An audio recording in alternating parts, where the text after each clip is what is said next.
Simply some keys to self-motivation. And all of us have motivation of some sort. I define motivation as the desire to achieve that which you believe to be worthwhile.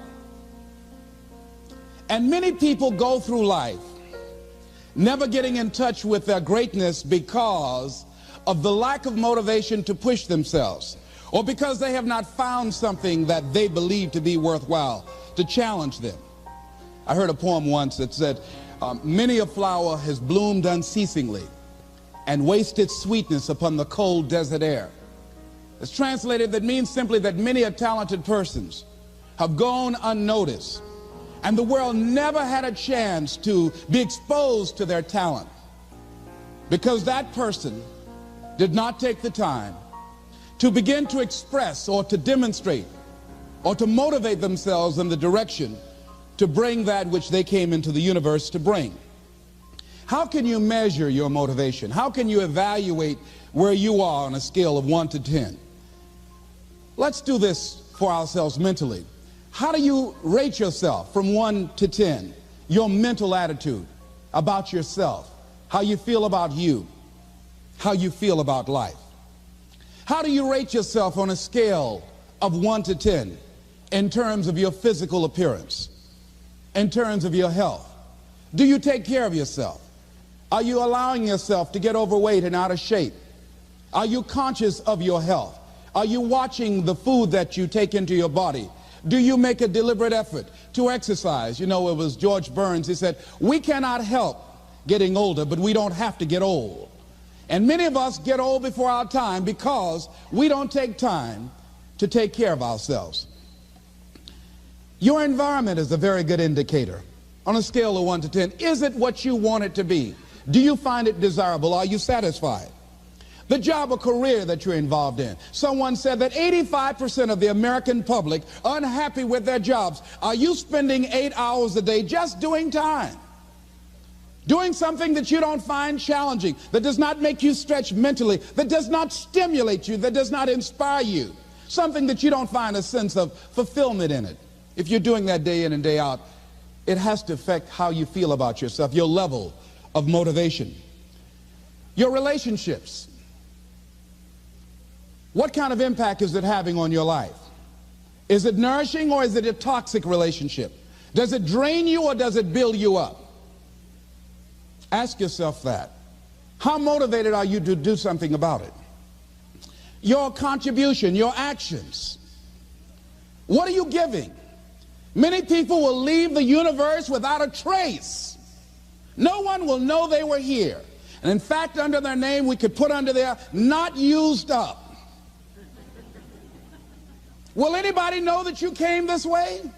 What contribution are you giving? What will you leave? What will be different because you came this way? Someone once said that life is our gift to us that God has given us, and how we live our lives is our gift to God. What kind of gift are you formulating? Is this a gift that you like to take back and do something else before you turn it in? Think about that. What can we do? What are some of the keys that we can begin to use to motivate ourselves when our batteries run low? Because I don't care who you are, I don't care what you do, at some time you are going to get tired. At some time you're going to get in a rut. Seem like nothing you do works out right. And sometimes it just seems like you just don't have the wherewithal or the will to do anything. That sometimes you act like you're punch drunk. You're just wading through life, just doing time day in and day out, looking at non-discriminatory television, anything that's on, just looking. And depressed, feeling powerless, feeling useless, and bored. What do you do? How do you get yourself out of a rut? How do you, when you know you can do more than what you've been doing and you're not doing it and you're discontent with where you are, you get angry at yourself. How do you get out of that rut? How do you motivate yourself? One of the things that we must do is that we must be involved in working on achieving self-mastery. You must work on yourself continuously. Never be satisfied with yourself. Always know that as you invest the effort and time on you, that's the greatest ability that human beings have above animals. See, a dog can't be anything but a dog. Tree can't be anything but a tree. Human being, you've got unlimited potential. You can put effort on you, and by concentrating on you and developing you, you can transform your life wherever you are right now. So you want to work on yourself. You want to read books that inspire you and motivate you. You want to listen to tapes over and over and over again. And I suggest that you listen to tapes when you first get up in the morning. You want to control the spirit of your day. When you first wake up in the morning, your mind is operating at 10.5 wave cycles per second. That's when the subconscious mind is most impressionable. Whatever you hear in the first 20 minutes when you wake up, that will affect the spirit of your day. When you listen to tapes, listen with relaxed belief. Believing that this can happen for you. And by listening to them, listen to them over and over and over again, and you will get a breakthrough. You can listen to the same tape for months, and all of a sudden you hear something you never heard before. It'll have a special meaning for you. Or read the same book over again, and you find some special insight. You said, I can't believe I didn't see that the first time. So you want to be involved in developing yourself. Most people won't do that. Most people won't take that kind of effort and invest that kind of energy in themselves, because they will fall prey to that conversation within. Oh, don't do that. You don't have time. You're too busy. You're too caught up in the rat race. Most people won't do that. Well, they won't take time to go to lectures. They won't take time to go to seminars. They won't take time to go to classes to improve themselves. And as you continue to work on yourself, you will begin to expand your vision of yourself. You begin to work towards self-mastery, and you will begin to see it reflect itself in all the dimensions of your life, your mental life, your physical life, your social life, in your relationships, your monetary life. So concentrate on developing yourself, because if you don't, I guarantee you that you will make a settlement, and most people have, and most of us already have. What kind of settlement have you made with your life? You know, when we make settlements, out of court settlements, you've heard them, that means that you decided to take something less than what you originally wanted to get had you gone into court. And the reason that you settled outside of court is because you didn't believe that you can get it. So you made an out-of-court settlement. Many of us are making in-life settlement. We're settling for less than what we actually deserve. We don't feel good about it, but we make it work in our minds. We'll come up with some kind of excuse to make it all right. What kind of settlement have you made with your life? Many of us settle for less than what we want out of relationships because we don't have the courage to change them. I had a seminar I used to do called Are You Living Together or Dying Together? Many people are just dying together. Gladys Knight used to have a song that says, neither one of us want to be the first to say goodbye.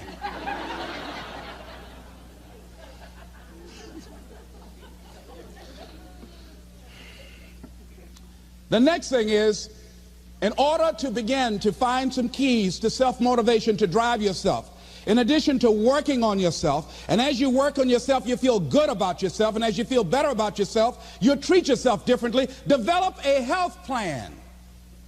See, you can't feel well and do well if you don't have good health.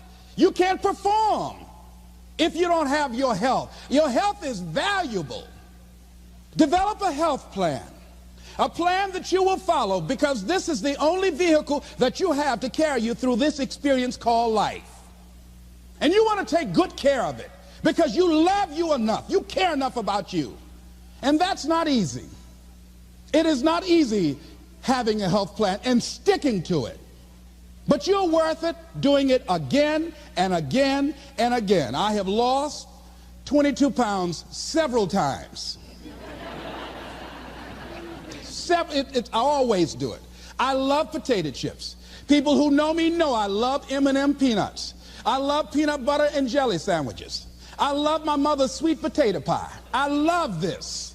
It's not always on my health plan, but I put it on there sometimes. I said life is too short to go without sweet potato pie. If I go tonight, I want you to slip a slice of sweet potato pie in my casket. And watch the smile on my face. Next thing is, as you take care of yourself, the next key is keys to motivation, to self-motivation. You want to live life with energy and passion. You want to make a conscious effort to be lively. See, in life, you either saying hello or goodbye. You either on the way or in the way. Leave dead people alone. Some folks just walking around looking sad. How you doing, honey? Stay away from these people. Just go away from them. It affects you.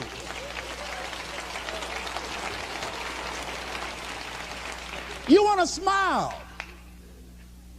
You want to be happy. You got a lot to be thankful for. But you watch some of the faces around you every day. And I tell you, some of these faces, they will put you in a depressed state of mind. So you want to avoid these kind of faces. When you see them coming, turn your head. Next thing is that you want to monitor your inner conversations. The things that you say to yourself. You want to watch them, and in watching them, you want to take charge. A friend of mine told me this evening, and she did it excellently. She said, I didn't want to come tonight. I was feeling so depressed. And I said, I'm going anyhow.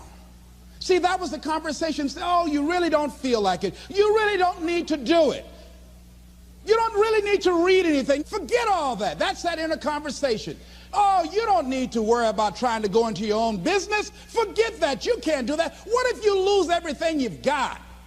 That inner conversation that stops you from doing the things you want to do less, don't do that.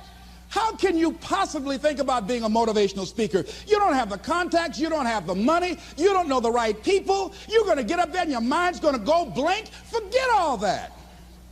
You remember that time you got up before some people and you panicked? You stood up and your mind sat down? Don't you remember? And I said, yes. And then I said, shut up. So you've got to learn to stand up to yourself inside yourself and short circuit, override that conversation that's always going on. 85% of what that conversation will tell you is negative.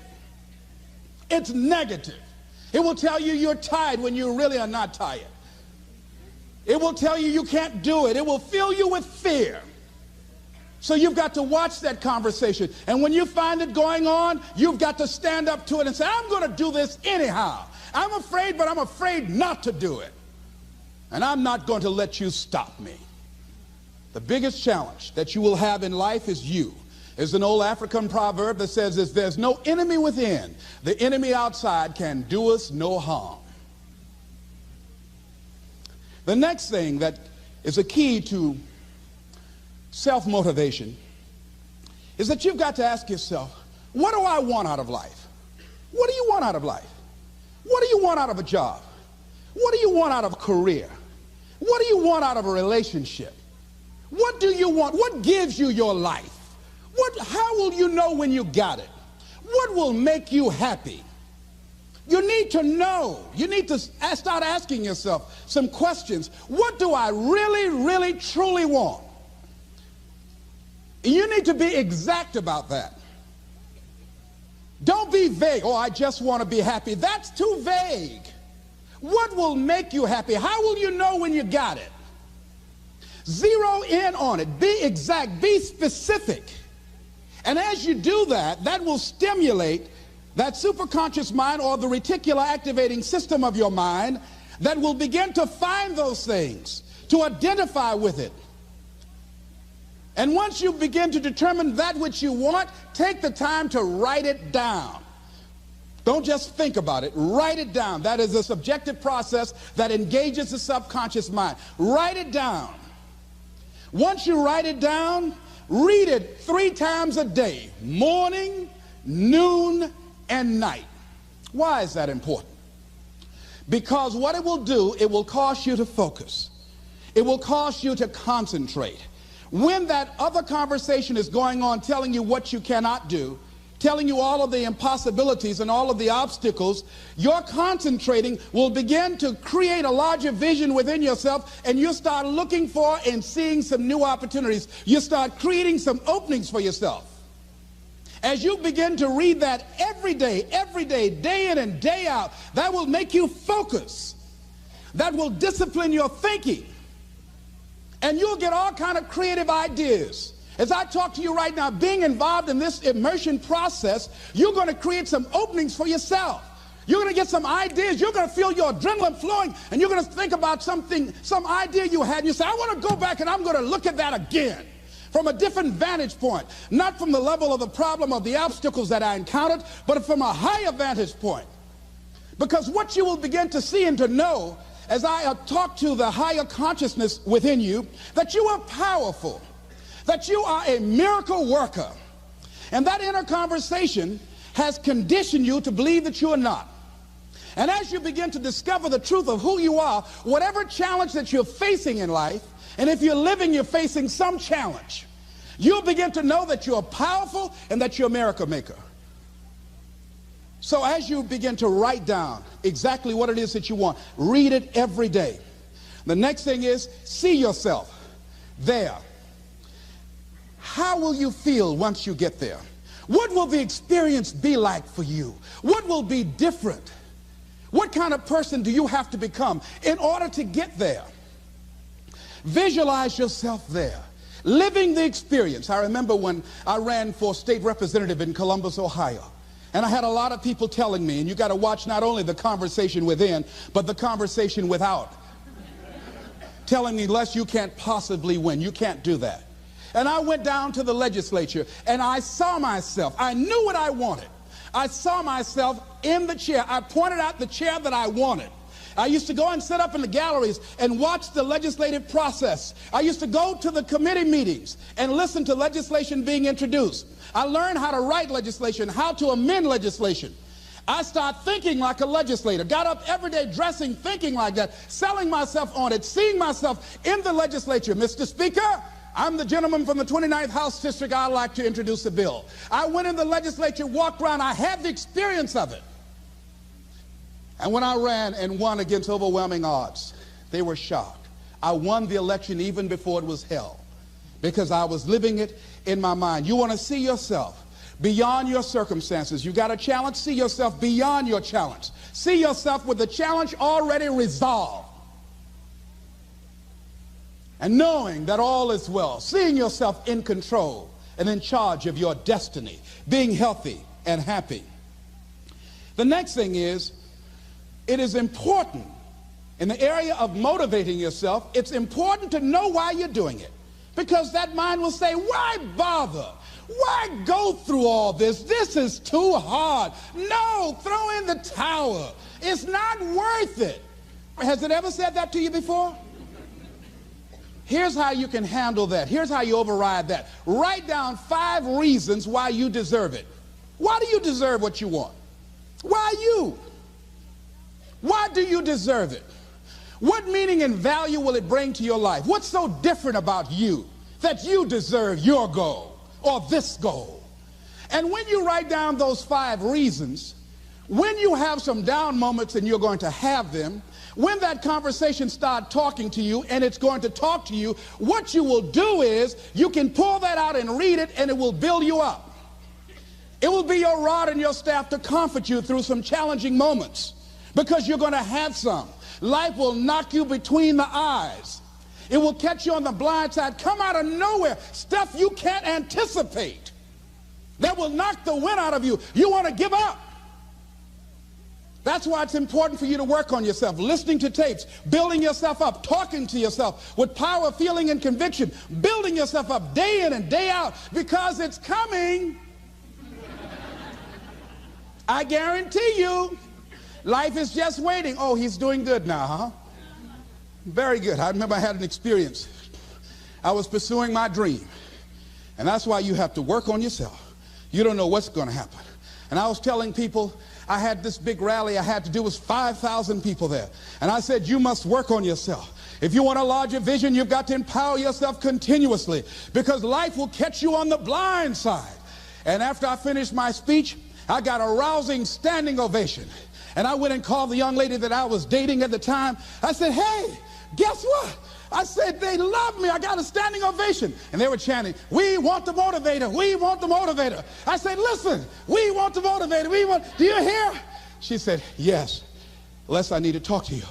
I said, well, wait a minute. You're talking about tough. I was getting off, and I'll be home soon. Les, I heard a voice in the background. Hurry up and tell him. Who's that? Les, you've been gone a lot, and there's somebody else. What? And they came in. Les, come on, Mr. Motivator. They want you back out there. Wait a minute, hold a minute. What'd you say? I'm sorry, there's someone else. And I heard the voice say, hang the phone up. Clump. I say, wait a minute. I say, hey, Motivator, come on, they want you. Can't you hear them cheering? I say, okay. I say, when you working on a larger vision, I say, you got to really work on yourself, because life will catch you on the blind side.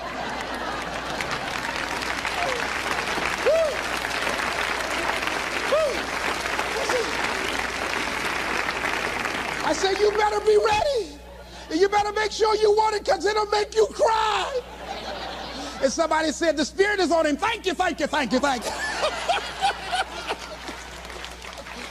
I was talking till they started blinking the lights. They had to come pull me off, and I said, you got to have a larger vision. You make sure, wait a minute, you make sure you work on yourself. They said, come on, Mr. Brown, come on. Yeah. I went back to my hotel room, and loneliness and heartbreak was sitting on the bed, said, are you coming in now? Do you have your larger vision now? How's your positive attitude? Say, get on in here. Are you still breathing? Shut up. No, you want your gold? No, I don't want this gold now. Life will wear you out. You'll be saying, no, I can't, and no, I won't. You try to read it, can't see nothing through the tears.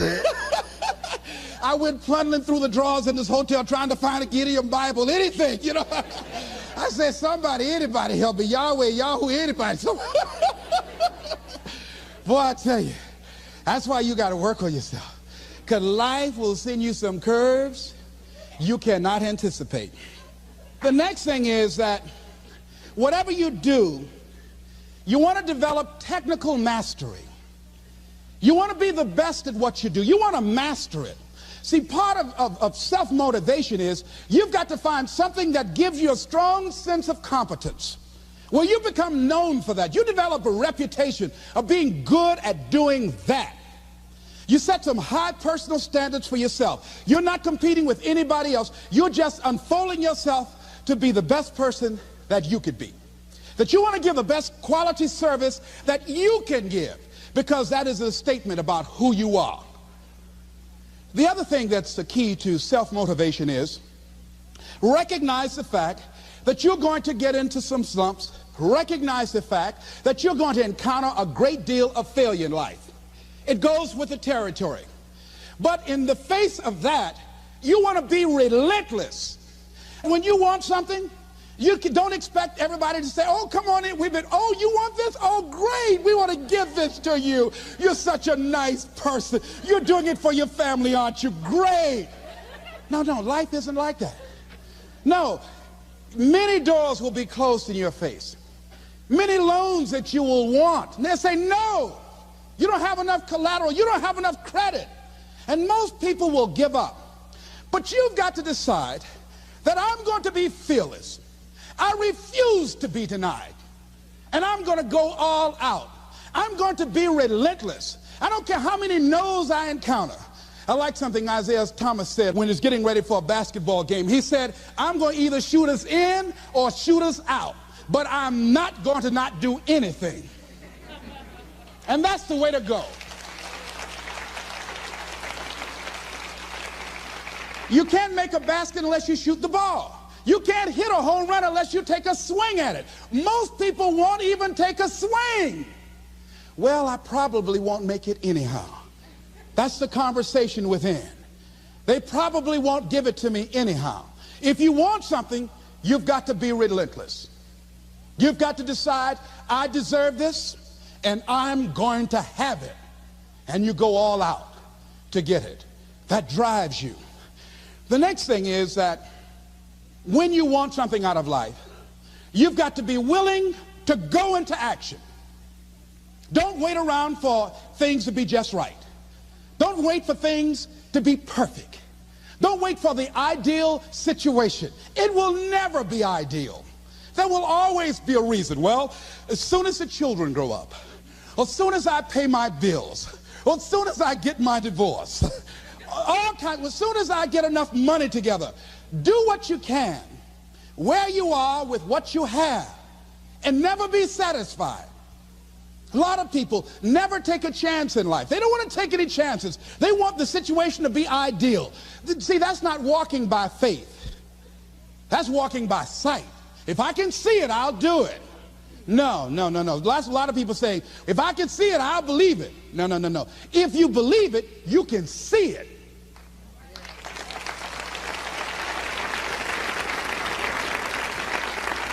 And don't be disturbed because no one else can see it. That's not unusual. That is ordinary. But because you want some different kind of results in your life, you've got to be willing to be unreasonable. If you want unreasonable results in your life, you've got to be willing to be unreasonable. Part of being unreasonable, you don't judge according to appearances. Part of being unreasonable, you can see it because you believe it. That's part of being unreasonable. Part of being unreasonable, you're like Paul who said, you must have the faith to call forth those things that be not as though they were. That's part of being unreasonable. Most people won't do that. Most people say, call me when you get it together. Then I'll support you. The other thing is that one of the keys to self-motivation that empowers you is that you want to find a cause larger than yourself. Find something that you can contribute to. Find something that you can make a difference because you can. Part of what feeds your larger vision, part of what gives you a reason for being, part of what gives you your life is being able to give something back. Say, I can't afford to give anything. You can't afford not to give. Give your time. Give your talent. If it's nothing, just to go over there and lick envelopes. I don't know exactly what I'm going to do, but I'm going over there. It's part of my tithing in the universe. Once you develop that special sense of mission, and that's what you develop when you're part of a larger cause than yourself, it drives you. You don't need an alarm clock to get up in the morning. You have special power. You'll go places and folk will like to be around you. They will know there's something different about you. When you go in, they'll say, hey, that's somebody important. I want to know who you are. I just want to be near you. That energy that you have, that consciousness that you will embody will affect everybody around you. The next thing is that you want to create a home court advantage for yourself. You've got to be aware of who you have around you. So you want to be selective. Have friends that will enable you to grow. I have friends that help me to grow spiritually. These are my spiritual friends. I talk spiritual stuff with them. I have some other friends who are just intellectual friends. They make me grow intellectually. They make me stretch. I have some professional friends. I'm a member of the National Speakers Association. I get together with other speakers and we learn from each other and we grow from each other. I have other friends who are just social friends. All we do is just socialize together. We'll look at a basketball game together or go out dancing, but that's all we can do. We don't talk anything serious, nothing spiritual, nothing intellectual. That's not that kind of relationship. Nothing heavy up in here. Have other friends, we walk together. That's all we can do, walk together. Talk about we're going to lose weight one day by and by for good, all right? That's all we do. Nothing else.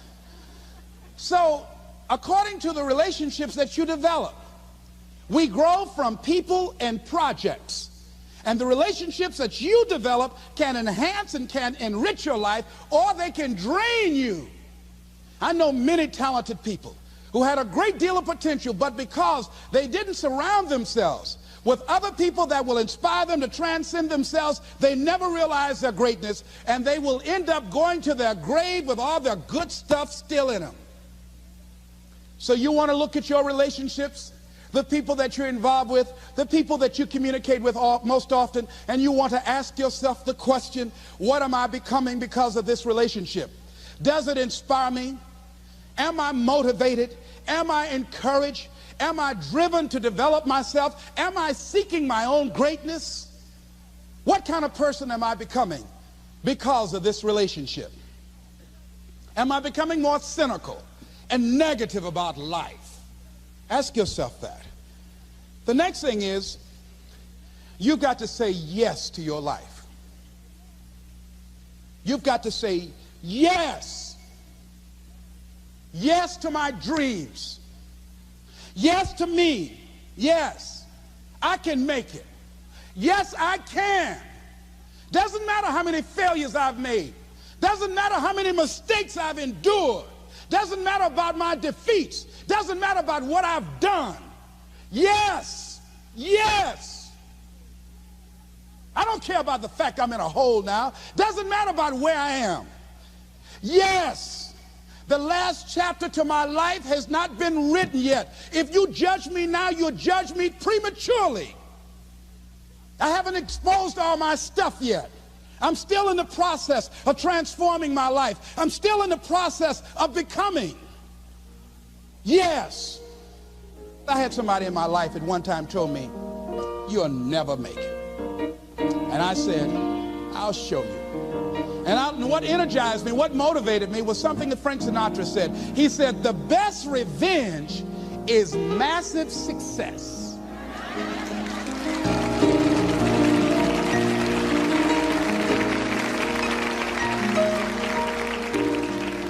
I'll show you. You just watch my smoke, as old folks used to say. So say yes. Stand up for your dreams. Stand up for what you want in your life. Decide that your life is so meaningful to you, that you love you and you love life so much that you're going to stand up for something you want. I used to have a saying when I was on the radio, stand up for what you believe in, because you can fall for anything. So what I say to you this evening, that you are powerful. You have miracle working power in your life right now. But you've got to work on yourself. You've got to develop yourself. You've got to talk to yourself day in and day out, selling yourself on you and on your potentials. And you've got to know that you are worth all of your effort. And that the key to your motivation, as you get a larger vision of yourself, is to know that you have something to give. Is to know that you have a reason for being in the universe at this point in time.